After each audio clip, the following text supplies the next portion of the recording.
Hi everyone. I hope you're enjoying the last of the warm days if you're living in North America, and if you're, in the Northern Hemisphere. If you're in the Southern Hemisphere, I hope you're enjoying the last of the warm days before the stinking hot days kick in. I remember those very well. I wanted to tell you a little bit about the Vistaria Has Fallen series now that we've come to the end of the series. This series has got a long history. It actually started in 2005 when I was writing for Alora's Cave. I wanted to write a story about a revolution because, as it happens, I've lived through a revolution. And like Vistaria, the revolution that I experienced was on a tropical island too. However, the tropical island I was living on was not nearly as romantic as the one that I dreamed up. As Alora's Cave were the only people that were buying my books at the time. This is, wow, way back in the old days when the only way you could get a book published was if somebody bought it from you as an author and published it through their publishing house. Alora's Cave were buying all my books at that stage. Nobody else would buy anything, but Alora's Cave bought everything that I ever wrote, which was really interesting. But of course, one of the restrictions with Alora's Cave was they wanted sex and more sex and more sex. So they got more sex and more sex and more sex. At the time, I pitched the entire series to them. This is in 2005. I had all 6 books outlined. So basically, the book that is being released today, the last book, I've known what's going to be in the book for 13 years now. I've been waiting that long to get it written. As it happened, Alora's Cave and I split and went our separate ways. Not too long before Alora's Cave kind of fell in a heap all by itself. My timing was very interesting, purely coincidental, but I happened to get out at the right time.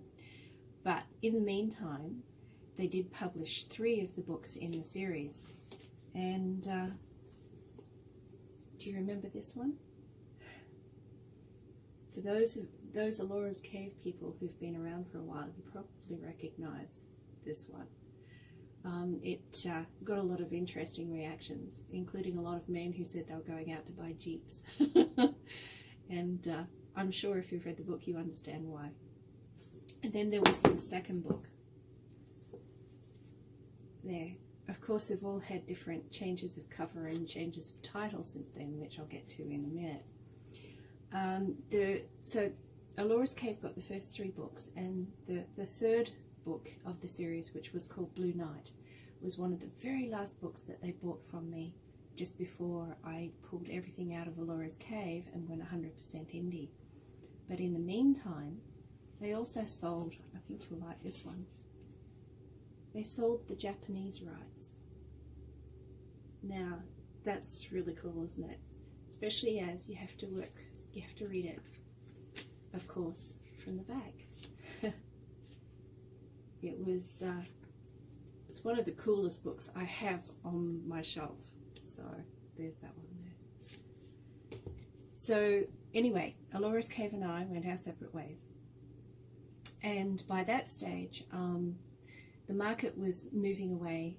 Readers have got to the point where they like hot sex, they like explicit sex, they just don't like books that are only about the explicit sex and the hot sex with, like a romance dabbed at the end just to, make it look good. But I did, in the meantime, while I was 100% indie, I wrote the 4th book. I got all the rights back from Alora's Cave, and then I re-released them, and I cleaned up the books and everything. And unfortunately, I don't have a print version of Red Leopard as it was published by me, but I do have Blackheart, and then Blue Night. Blue Night, which was book number 3. I really liked that cover. It was one of my favorites. And then the 4th book, which I wrote purely as an indie, was White Dawn. And then for a long time I didn't get back to it because sales weren't very good. And as I said, the market was moving away from the really super explicit sex. So I had to think about that. So in 2018, very early this year, I think actually it was late last year, I decided to republish the entire series, taking out all the super explicit sex and telling it just as a straight romantic suspense story, which is really what it started out being.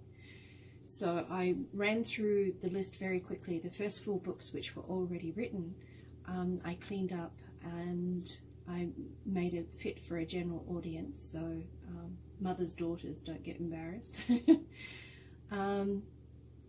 Then I finally got to write Casualties of War, which was book number 5 in the series. Like I said, I have known what's going to be in these books since 2005 when I first pitched the series. And all the previous books were building up to the last books. So when I got to write Casualties, I had known the story backwards for quite a long time. Same with V-Day. I knew who would end up as president. I knew about the bomb. I knew that Christian would find his love. And I knew a few other things that I won't tell you about right now because that's spoilers. So now we come to it. V-Day has been released as of today. It's kind of sad that the series has come to an end because it's been in my life for a very long time. But there's a few loose ends in there that I deliberately left. They're sort of buried. They don't flag themselves, obviously, but they're there. So there's always a chance that sometime later, if people are super interested, there is a possibility of a spin-off series. But who knows? In this publishing world, with readers getting to tell me what they like and don't like, nothing's ever guaranteed these days. So the best thing you can do, now that indie publishing is such a big thing, is talk to the authors that you like and tell them what you like and you don't like. And who knows, possibly you'll get exactly what you ask for. So do enjoy V-Day. Thank you very much for buying it if you do. And I hope you have enjoyed the series.